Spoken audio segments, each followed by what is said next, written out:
Head of a girl. Vapors of cold air rested on her skin.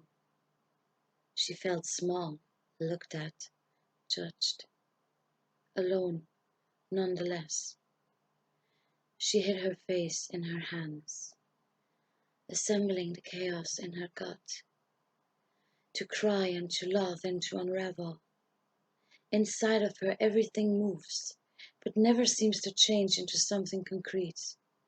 Words from others, outside impressions, try to sneak their way in. Their goal is her own voice. That she herself says it, thinks it, that she is worthless and insignificant.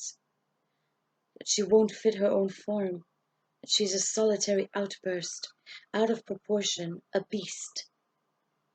She remembers the key sentences all too well. The memory training, dressage, words, and their endless weight and echoes.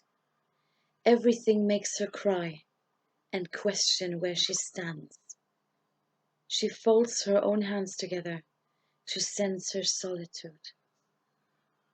Her pain is her own, the turmoil breathed in and out, migrating across all her body parts in dysfunction, in search of unison, harmony, silence. She looks at her feet and thinks, they haven't grown, they still belong to a kid. Have I learned how to walk and move? In my very own body, what to eat in my very own body? Have I absorbed what to think, what to say, ingested everything that has been brought close to my mouth? Had it been forced open with an empty promise? Is that the premise of my own body? Its significance, its wordlessness, its swallowing faculties, hands waving in thought, spitting mythology. Don't touch my face. Don't shove it in your directions. Everything natural I have lost, whilst you clothed me in layers and layers of etiquette and amnesia.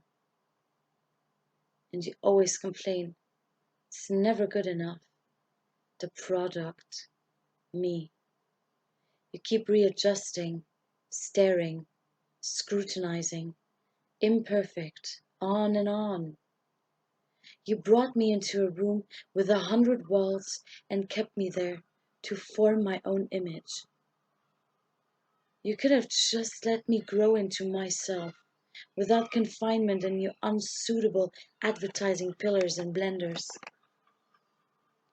You put an object in front of me and told me, now orientate yourself.